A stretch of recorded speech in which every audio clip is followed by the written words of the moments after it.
Okay. Okay, I'm back.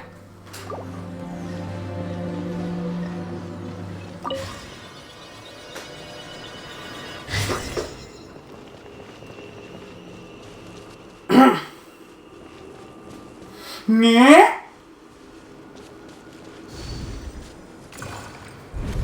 Uh-oh.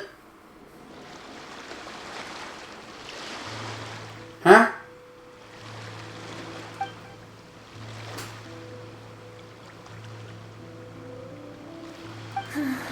I've always thought that, even when falling leaves don't come from the same tree, they can still form bonds of kinship when they meet. Like meteors, you both made a journey through the stars. Both travelers who have landed on a planet that is not your home. Yet, when she first noticed your presence, although she hesitated for a moment, she still chose to walk away, indifferent as ever. Why?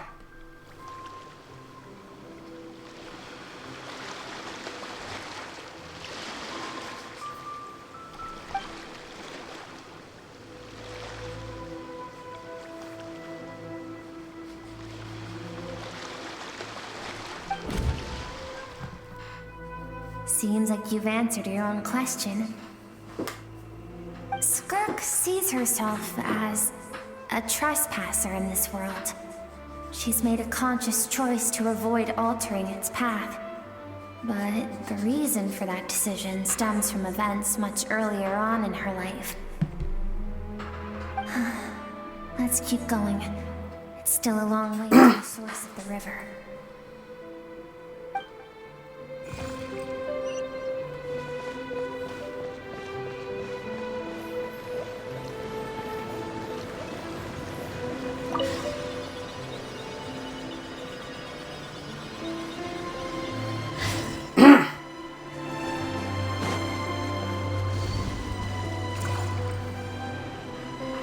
Now have what it takes to wield immense power.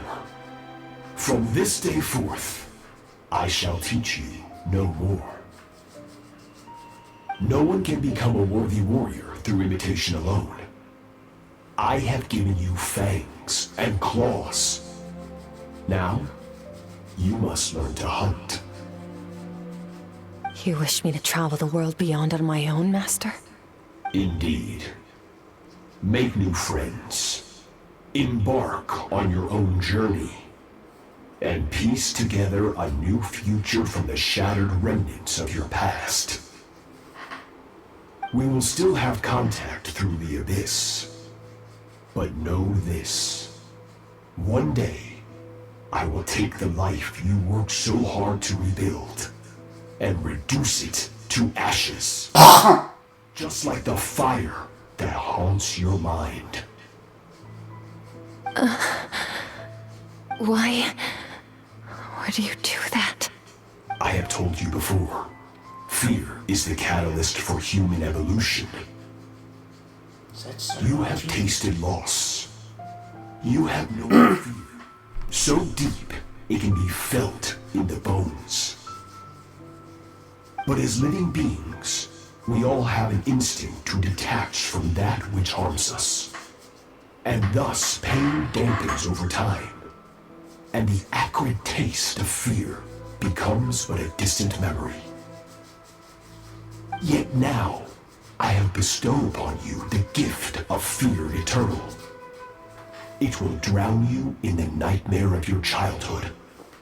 Or it shall drive you to defeat me, whatever the cost. This could look familiar, right? It's the same figure during the battle against devouring Narwhal.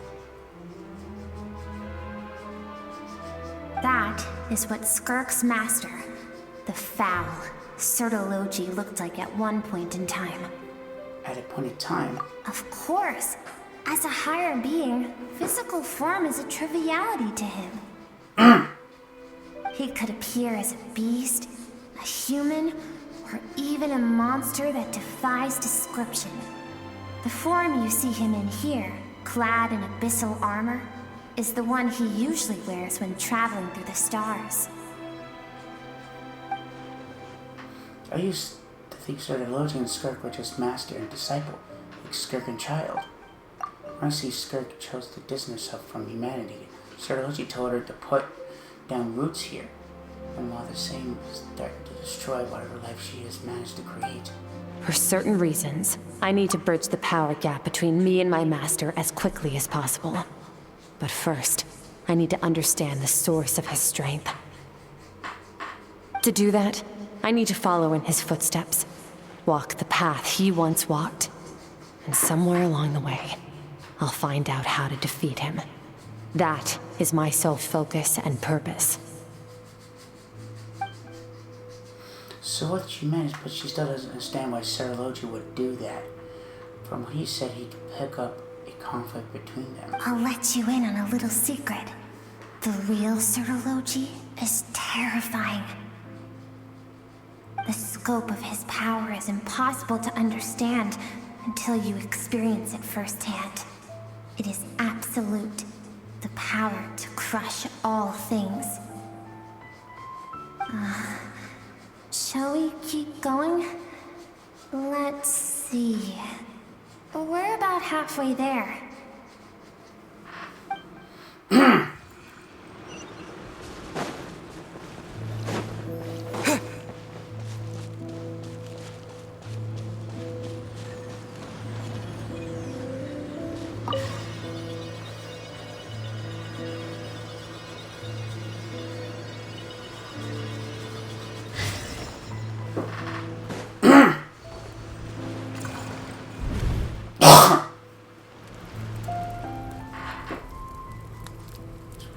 We've made it quite a ways already. This is Skirk, when she first began training under Sertology. I have set your broken wrist.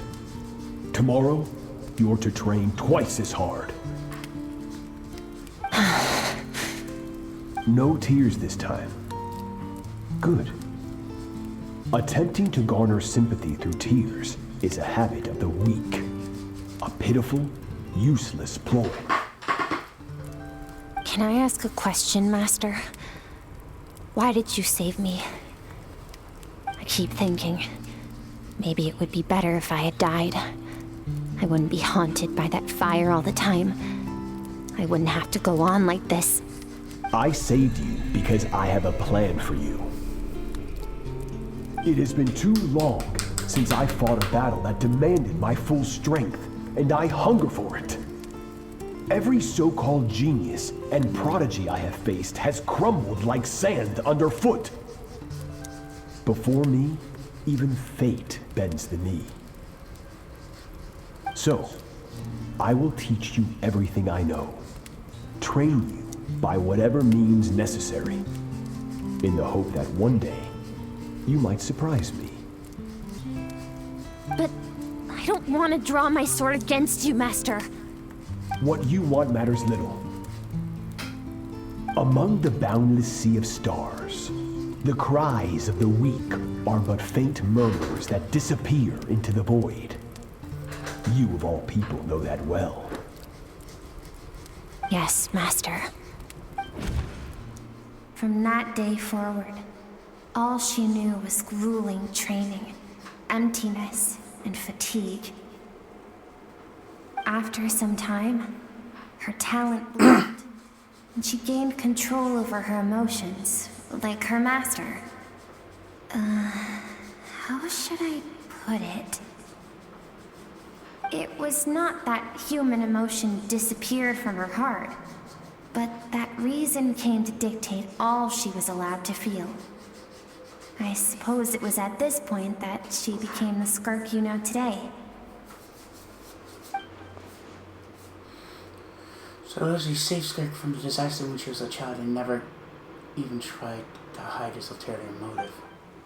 I suppose it leaves one final mystery. What really happened with the disaster back then?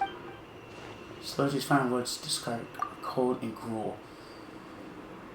But Skirk's reaction made it seem like she knew the truth. Like she had known the truth, knew it too well, and I have a feeling it comes back to what happened back then. We're nearly there.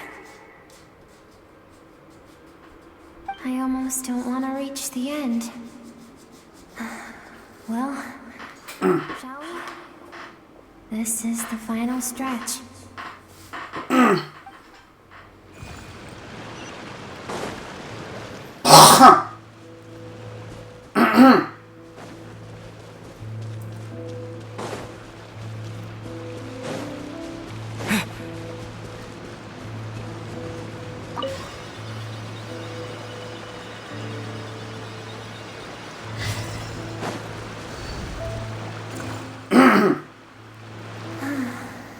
These are Skirk's happiest memories.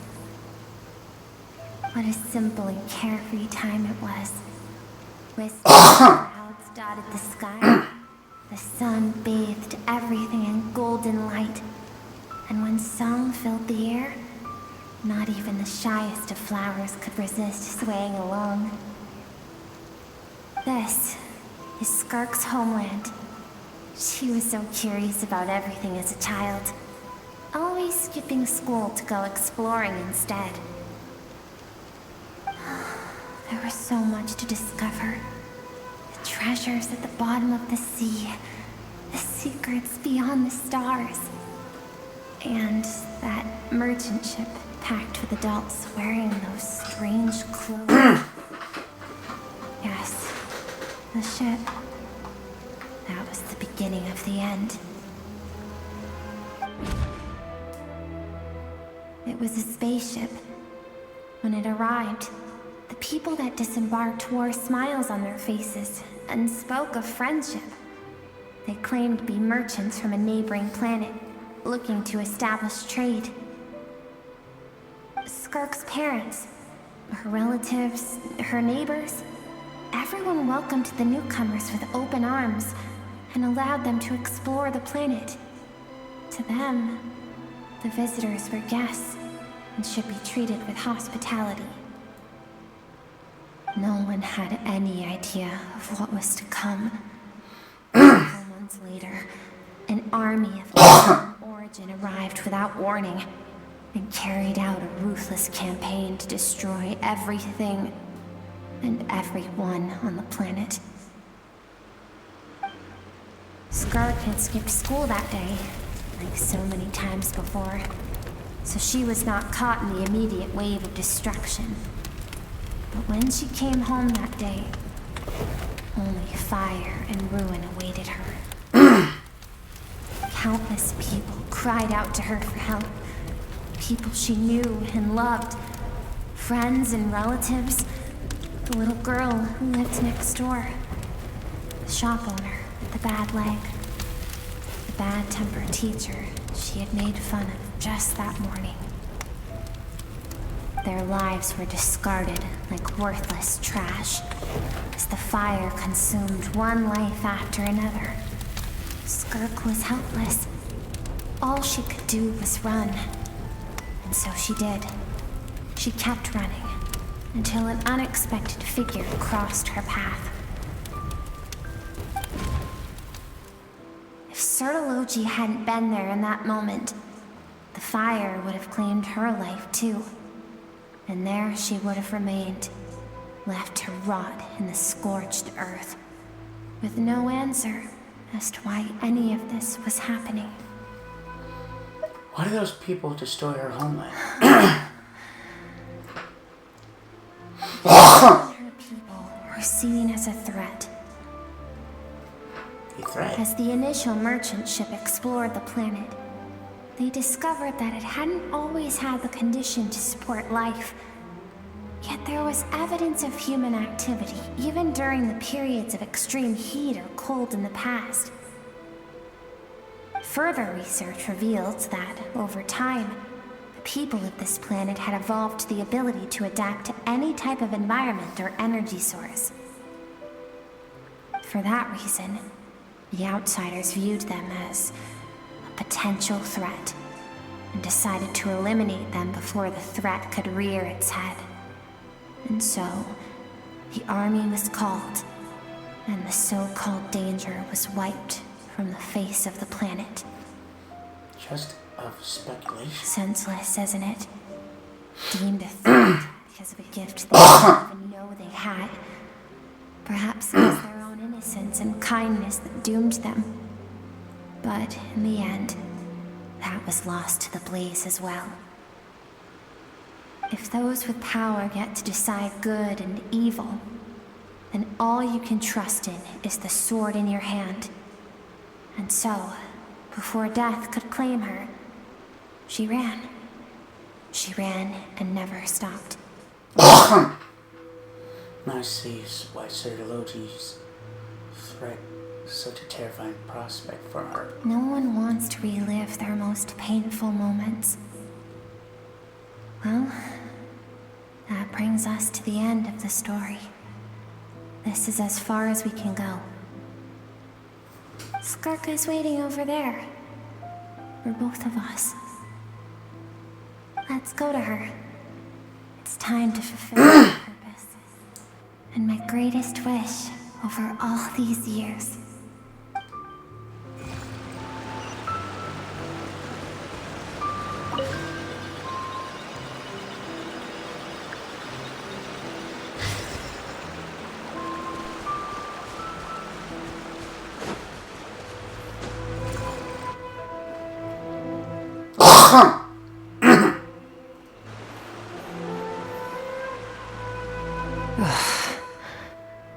So all this, just so you could bring him here.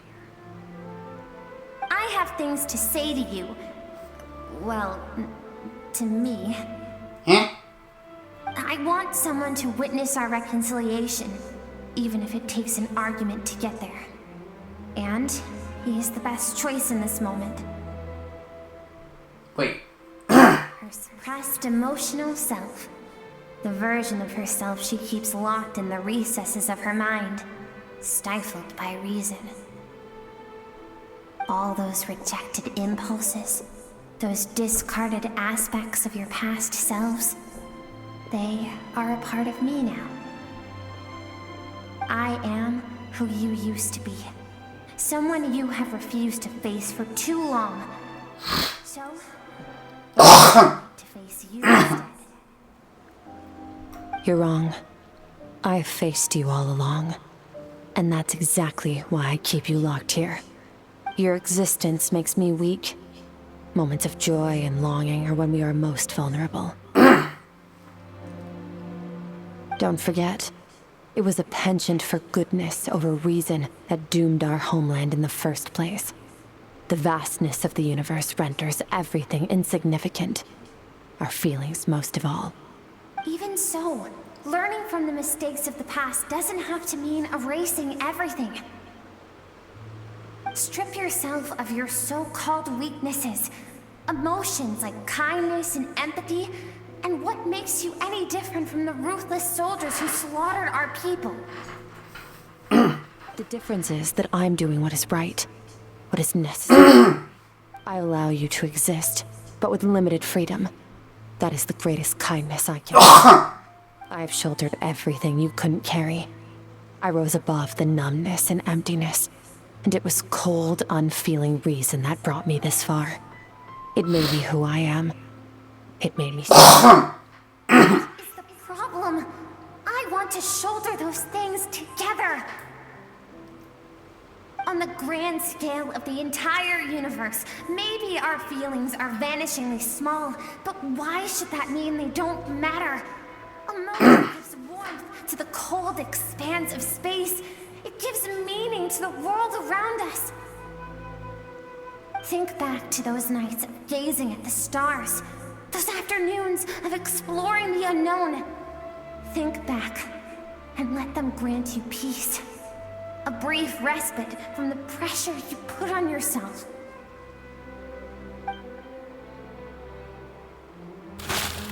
That isn't what we need.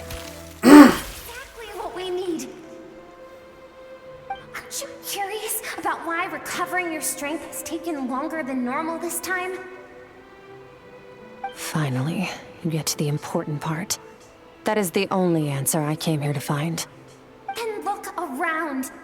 Look at your inner world. Sorry. Cast aside your dreams and curiosity. And in doing so, you lost your original motivation. You severed all connection to who you used to be, so you can no longer draw strength from your past. Now, the only things driving you forward are fear and survivor's guilt. But these cannot take you far enough. And so, this river, the source of your strength, grows more polluted by the day. And do you think that means I should seek help from a weak little thing like you? Rosens itself aren't weak. In fact, she transcended time and broke free from her constraints to come and face you. And that proves Thank you for saying that. I knew bringing you here would be the right choice. To be honest, I'm not here to argue with you. This isn't about who's right or wrong. And in fact, I agree that in order to make it through the wake of that tragedy, we had to distance ourselves from the pain through reason over emotion. But what is right at one point in time isn't always right forever. I know that you will never forget that fire. I know the fact that you were the sole survivor fills you with guilt. And I know that among the voices that haunt you, mine is there too. Because deep down, you know that you didn't turn out to be the person you wanted to be. All those unfulfilled hopes are like knives to the heart. And I don't want you to hurt anymore. So even if you can't accept me, I hope, at least, that you can let go. I keep thinking, maybe it would be better if I had died. I wouldn't be haunted by that fire all the time. I wouldn't have to go on like this.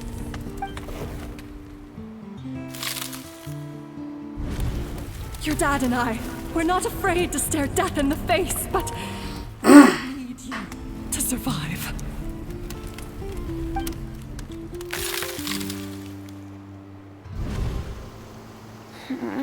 I'm sick of being a kid. There's so many amazing things out there, and I'm ready to see them all.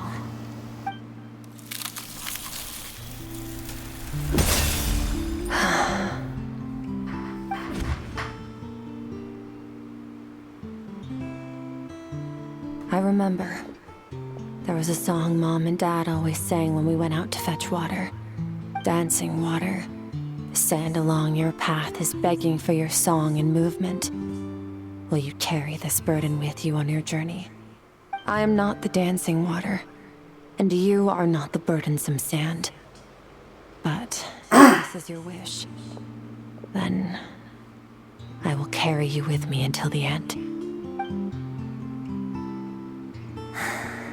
Thank you. I should be thanking you.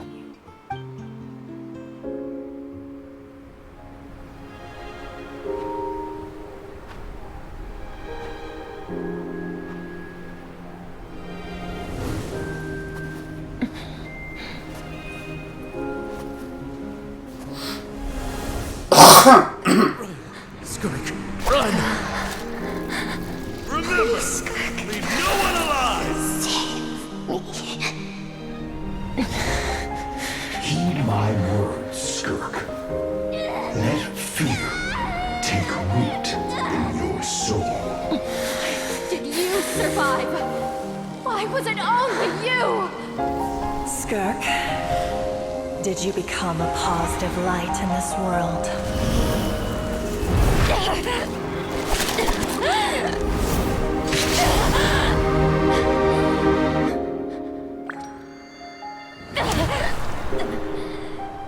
Hey, this doesn't have to be the end.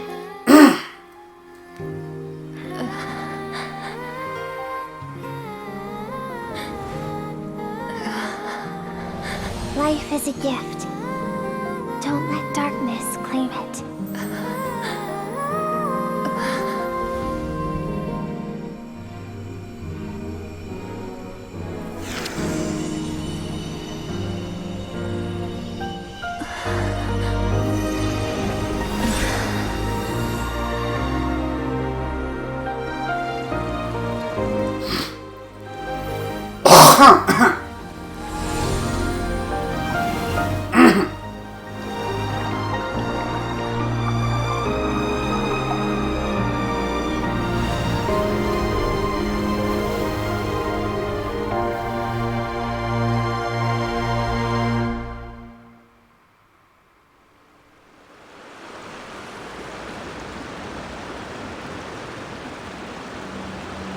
So, you saw my memories then.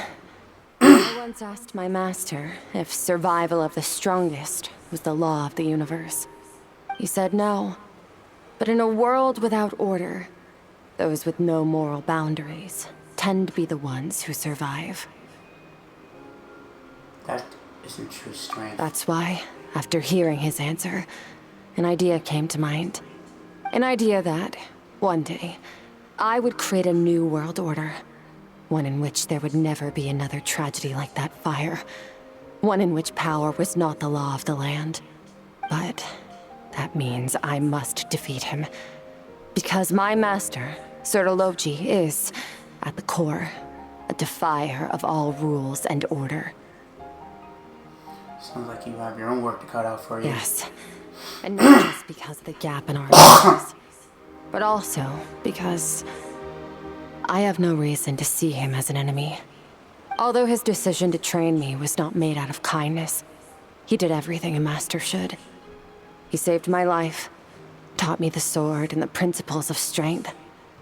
And for that, I respect him. But he intended to face you in battle one day. I know. And it's not something I want. But Master never goes back on his word. I have to treat everything he says as a promise. He's no longer into that. But he sends me messages through the abyss every now and then. Most of them are simple greetings, or an answer to one of my questions. Every time I hear from him, my heart skips a beat. And I wonder if this is the moment where he'll finally appear before me and tear down everything I've built to pieces. Maybe that means I do live in eternal fear, just like he said. Yes, I respect him, but I'm also afraid of him. And for that reason, the pursuit of strength consumes every moment of my life. I don't know what Master has planned, but I have to be ready. If he does attack you one day. Help me? Why? This isn't your fight. Because if we wanted to build a new world, where we both want to see everyone has to come willing to fight for it. If we all do our part, we can make the entire universe a kinder place.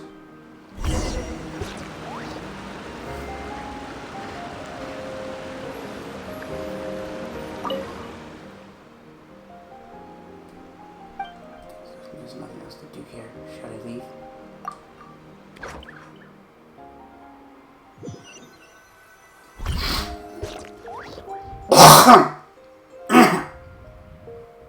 Oh, you're finally awake!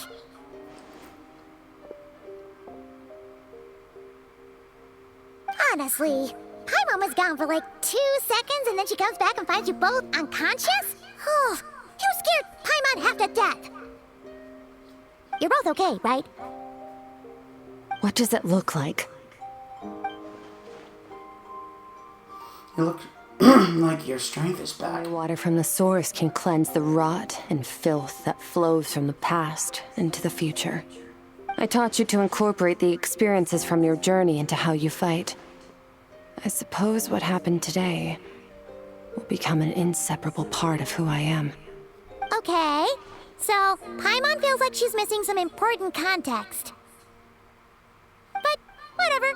Paimon brought back tons of delicious snacks! Let's dig in!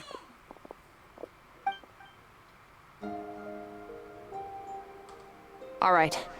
It's about time we finished what we started. We're gonna deal with this thief for good, right? Finally? This time, I'm not going to tell you to hold back.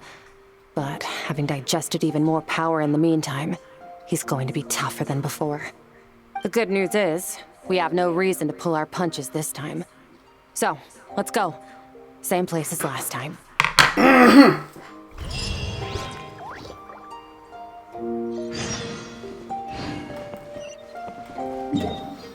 Let's go kick some ass! Use it that goddamn nerd wop!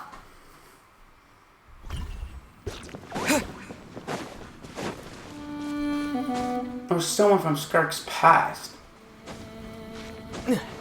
But not survived.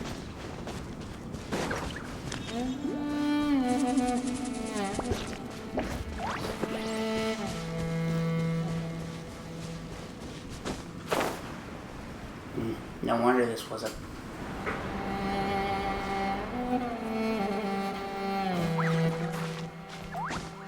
So I think mostly this patch was mostly about Skirk.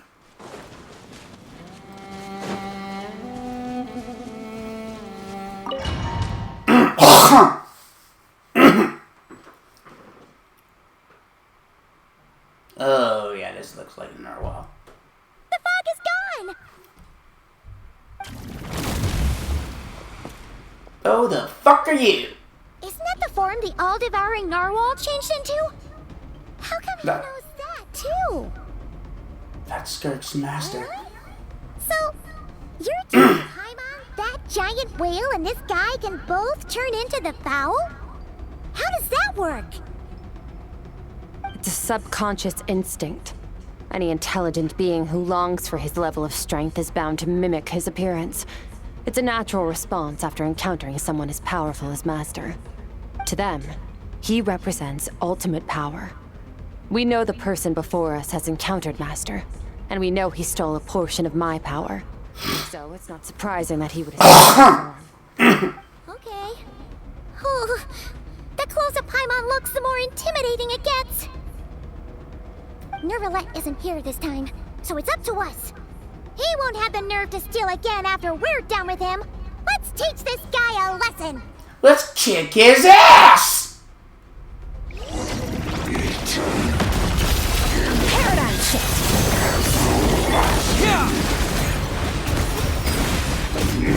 Hey, what the fuck? Oh shit.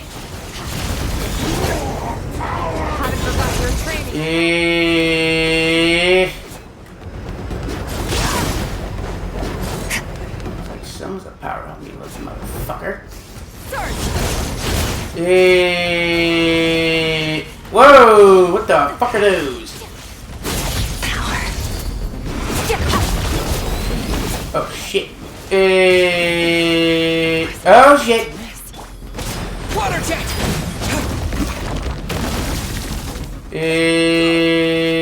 Oh shit. Bombs away! Go!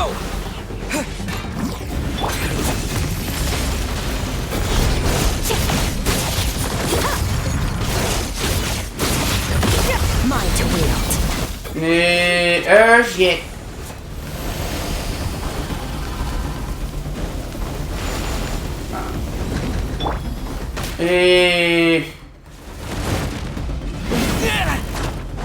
Oh shit.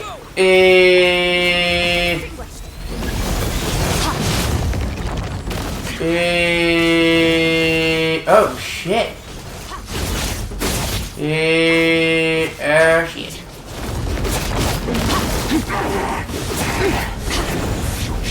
Beyond this world.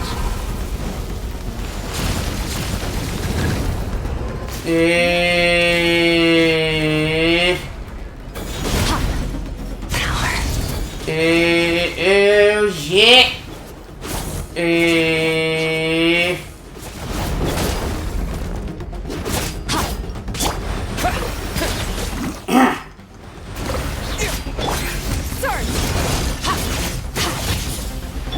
Wipe out!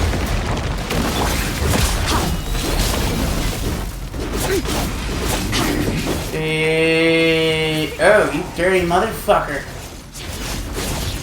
Yeah, boy!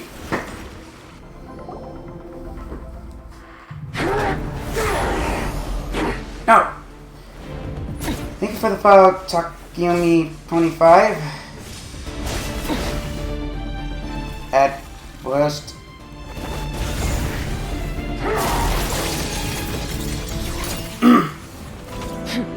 Damn! Haven't had enough of my power.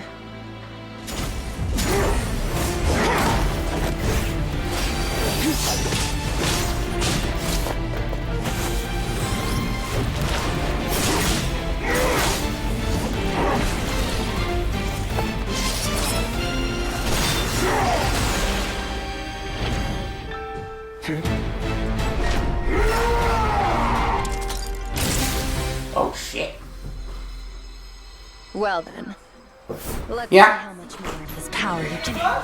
No, Did you bring the clothes from Brad? not yet. Bring them once you. Oh shit.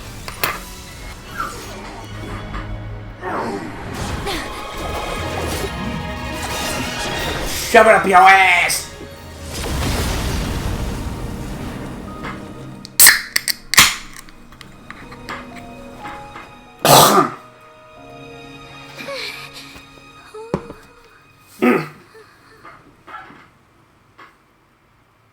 I get what just happened. Huh? Well, have you come to your senses?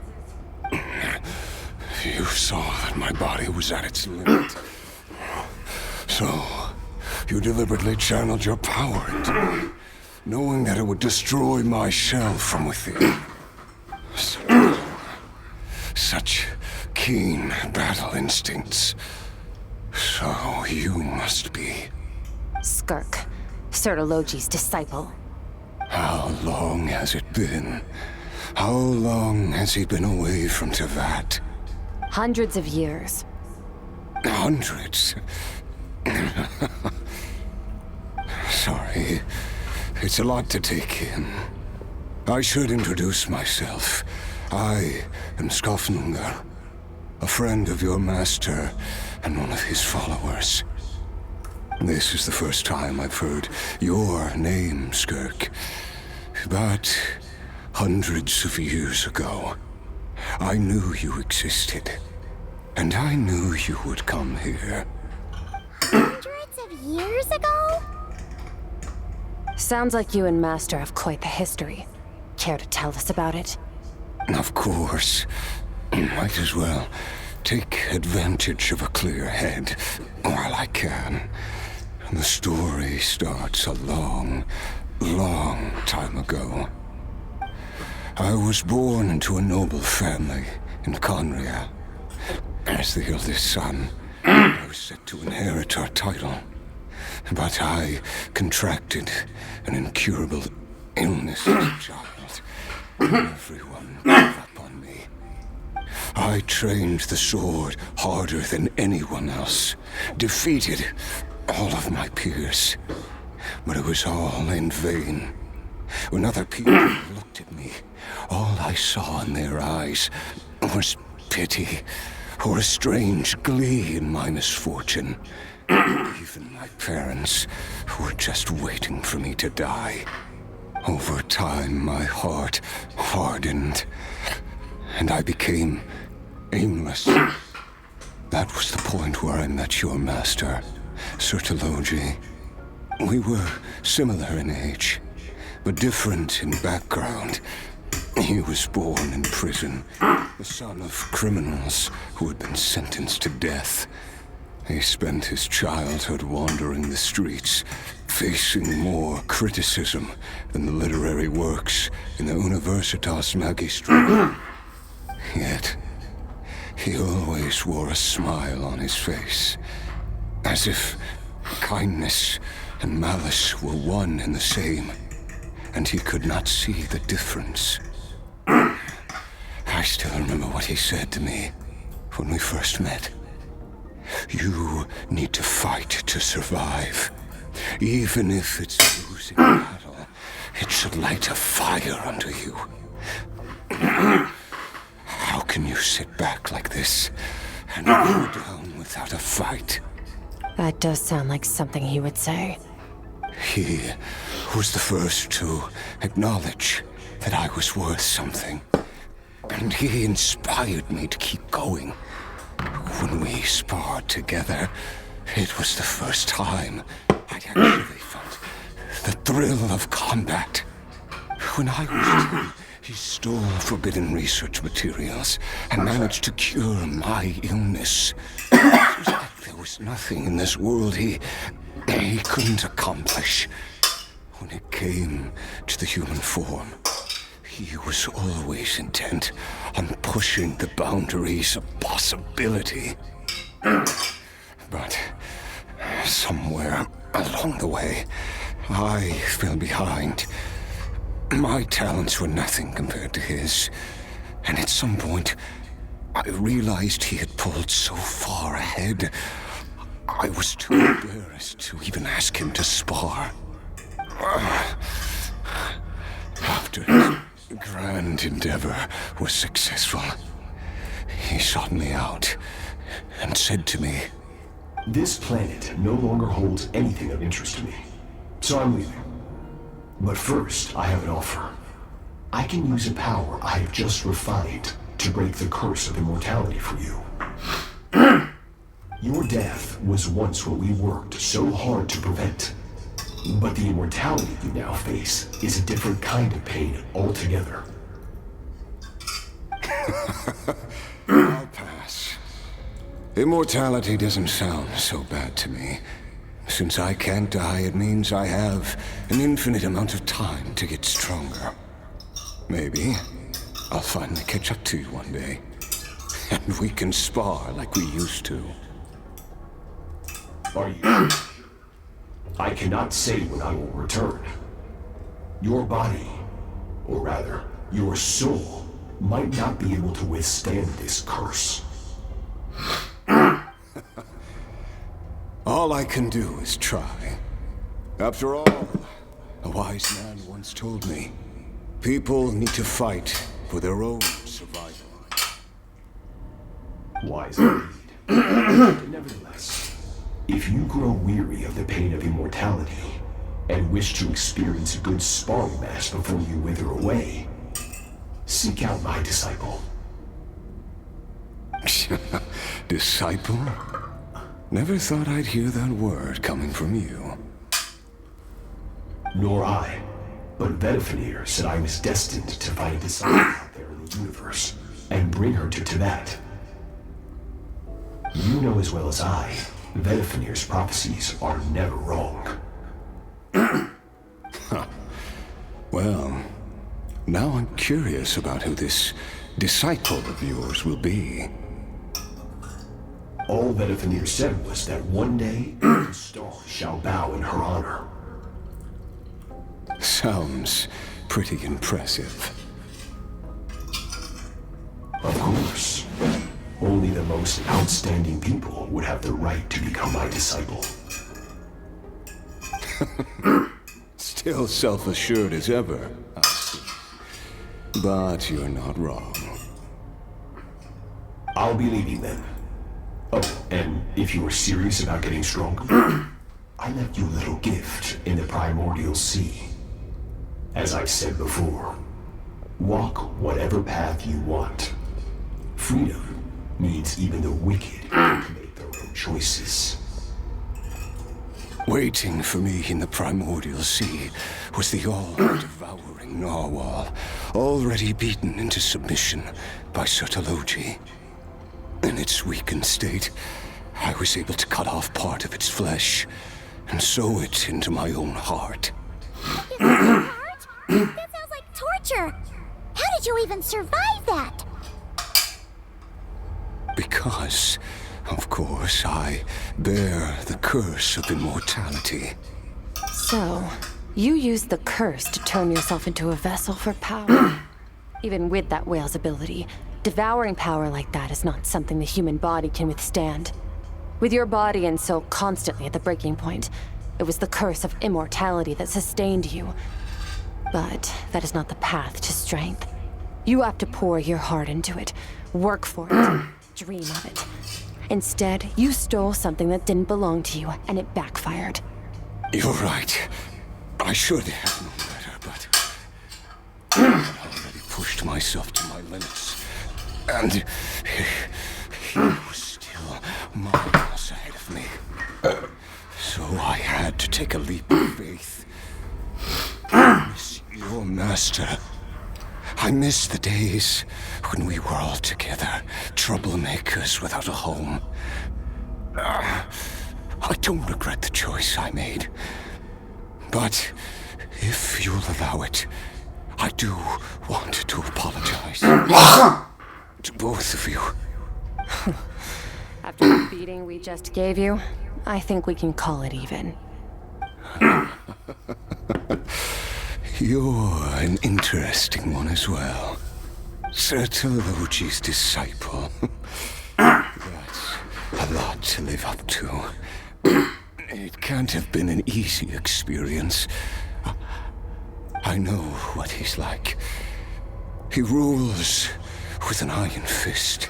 Despair and fear to force you to catch up to him.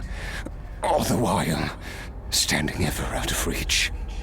We're like mountain climbers in the dark, never knowing how much more we have to climb.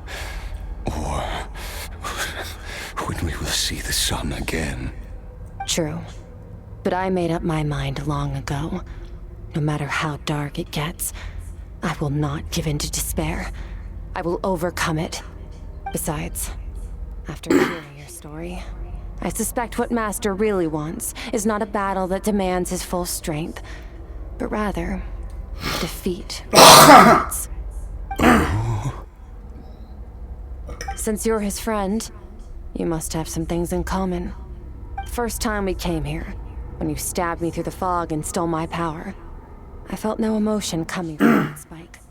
But when you had to devote all your strength fighting me just now, I could feel joy and passion emanating from your blade. It was the joy of a researcher discovering the truth of the world. The joy of an artist uncovering a temple of wonders. Interesting. I'm certain I didn't express those emotions. Yet you were able to read them from my blade. Like a glimpse into my inner world. You're right. That battle brought me an unbridled sense of joy. And my defeat brings me no regret whatsoever. Exactly. I think Master also craves a battle like that. One where his opponent forces him to use all his strength, of his potential, and transcend his own limits. A battle to end all battles. After which, all can come to an end. Including, perhaps, his life. For that very reason, good and evil are meaningless to him. He has one purpose, one goal. To complete himself. It's one of the secrets to his strength. Perhaps you're right. Perhaps that is his goal. What a battle that would be. Oh, to witness something. Sorry, excuse me.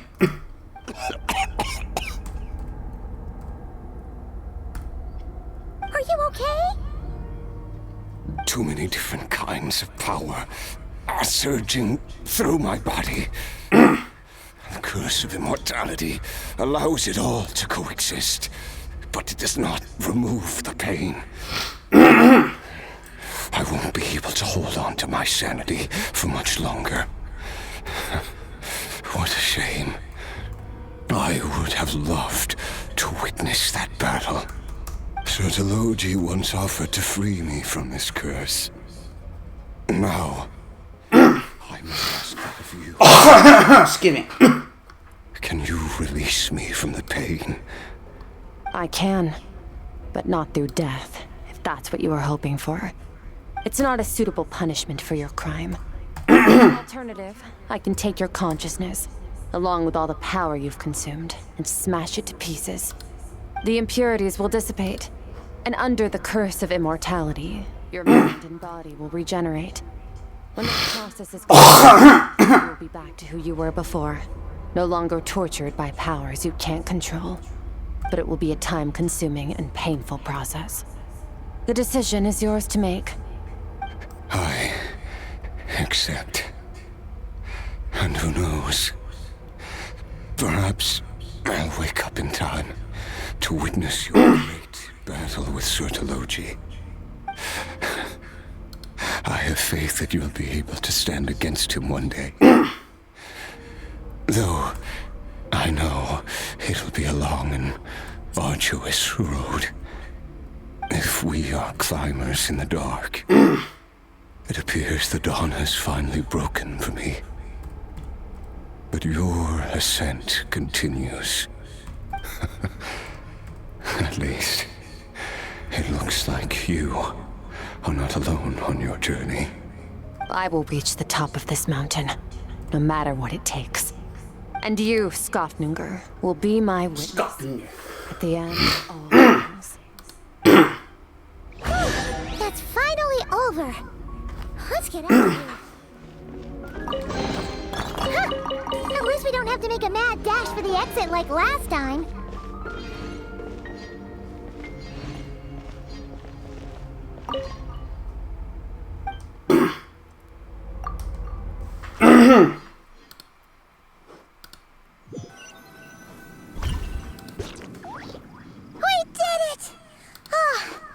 It's only been a few days, but it feels like forever. Once again, we've nothing we can't overcome. That awesome. Didn't even break a sweat. Wow, you sound even more confident than usual. Guess you really have become stronger. Today sure went by fast. It's night already. Oh wait, that reminds Paimon. The stars you mentioned. The ones that died out? Are they back now? Yes. The power Skofnunger stole has been returned. So, the stars have regained their light. Great! Huh, it's crazy that you even noticed my light was gone. There are so many stars in the sky. If a few disappeared, Paimon definitely wouldn't be able to tell. I suppose it's because I have gazed upon this sky for centuries. The false stars, hanging in the meticulously planned sky, glittering with rotten light. It's not real. And yet, it is for that very reason that I can look upon it and enjoy the momentary peace it brings. It's beautiful, I guess. Even the most beautiful of bubbles has to burst. We will return to the real universe one day, whether of our own volition or not. Time marches ever forward. Even the innocent and naive will taste life's bitterness. Yet through hardship, we grow until we learn to seize the sands of time for ourselves and uncover our true strength. Though we gaze upon a false sky, its vastness and majesty is palpable. One can only wonder, what is it going to take for kindness to reign supreme in the vast universe? This is all going over Paimon's head. But if she knows one thing, it's that the traveler always finds a way. Ever since we met, he has filled Paimon's days with happiness. No matter how tough things get, he always finds a way to make it better. If it's too big a job for one person, then we'll do it with two. And if two's still not enough, then three. We've met so many amazing friends and accomplished so many amazing things. As long as we don't give up, we can make any wish come true. I suppose when it comes to you, anything is possible. Well, I should be going. Now that my power is no longer isolated from my emotions, I need more practice to get used to it. When we'll meet again. I suppose fate will decide. Maybe we'll bump into each other on the street. Or maybe we'll reunite on a different planet entirely. Regardless, reunions and partings are but passing moments. More than anything, I hope that at the end of this journey, wherever it takes us, we stand in a world reborn. One without war, pain, or forced parties. One where new life can bloom, even where there was once nothing but scorched earth. For this, we must all work to become stronger. Of course. Remember your training. Make sure to put it to use. Bye!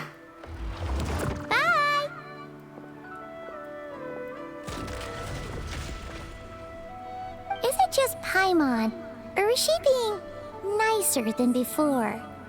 We definitely count as friends after all that, don't you think? Hey, what do you think about camping here tonight? There's nothing like sleeping under the stars. Come tomorrow, we can continue our journey. Oh, and since Paimon treated you to that super nice meal at Wamin Restaurant, it's about time you returned the favor. Paimon, Paimon, you gluttonous old star bag.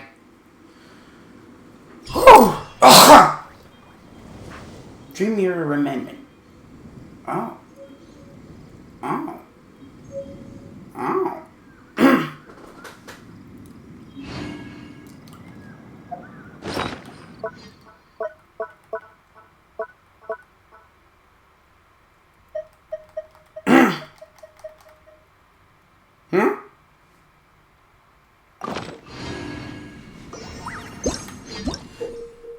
Oh, damn.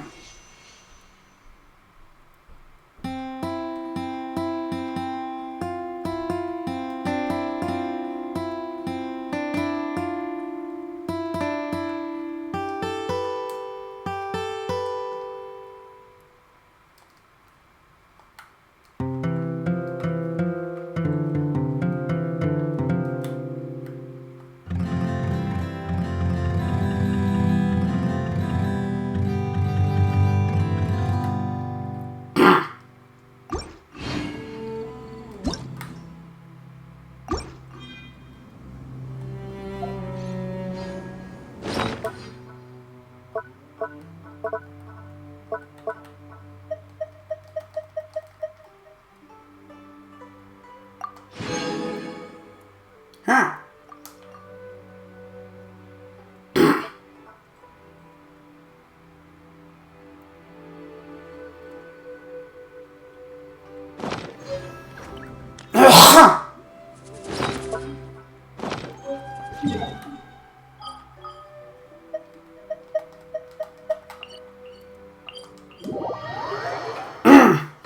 Okay.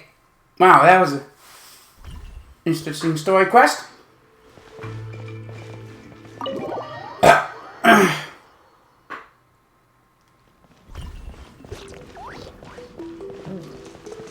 I think I know where to put this.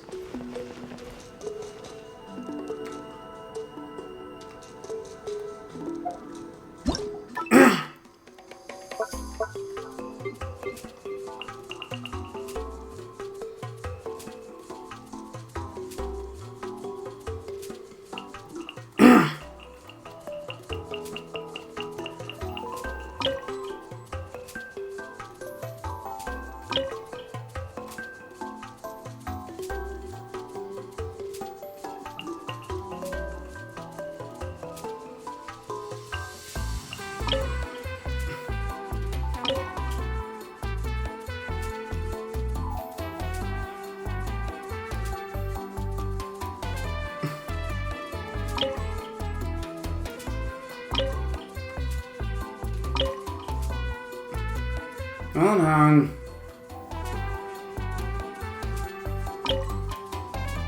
You little shit.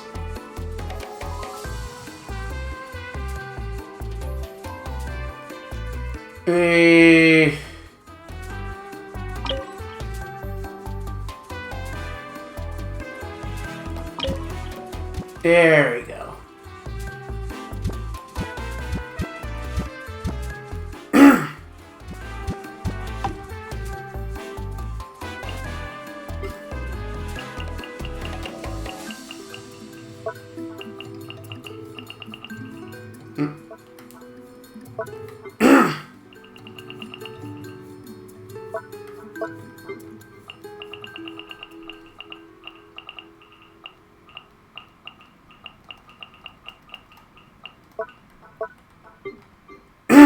Excuse me for a minute.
Okay, time to go back.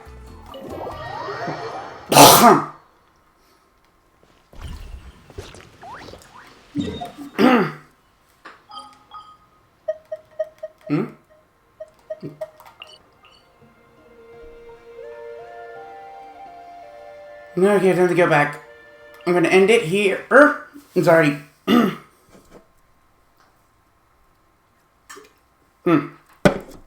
Sorry about that.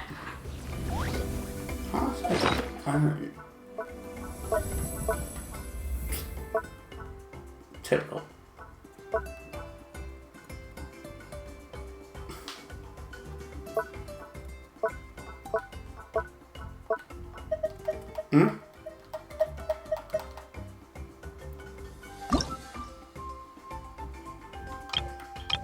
These are all our memories. Well, I'm gonna be for today, folks. We learned so much of Skirk and her backstory to turn out the culprit that was still a portion of her soul was a former acquaintance of Sertology, Skirk's master, aka the Foul, one of the sinners of Carnria.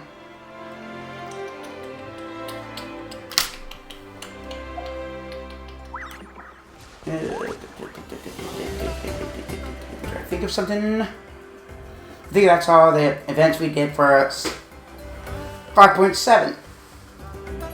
I don't know what I'm going to be doing next. Until the next update of Zenless Zone 0. Maybe I'll probably do some... Oh, wait, no, I think I have to do a story for Withering Waves. Anyway, maybe I'll do it on Saturday.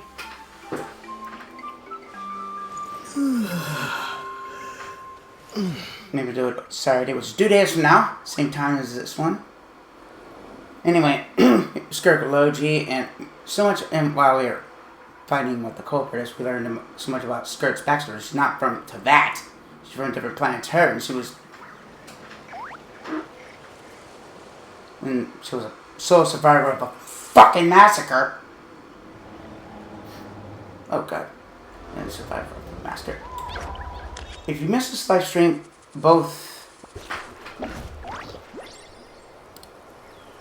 now part 1 is now uploading as we speak.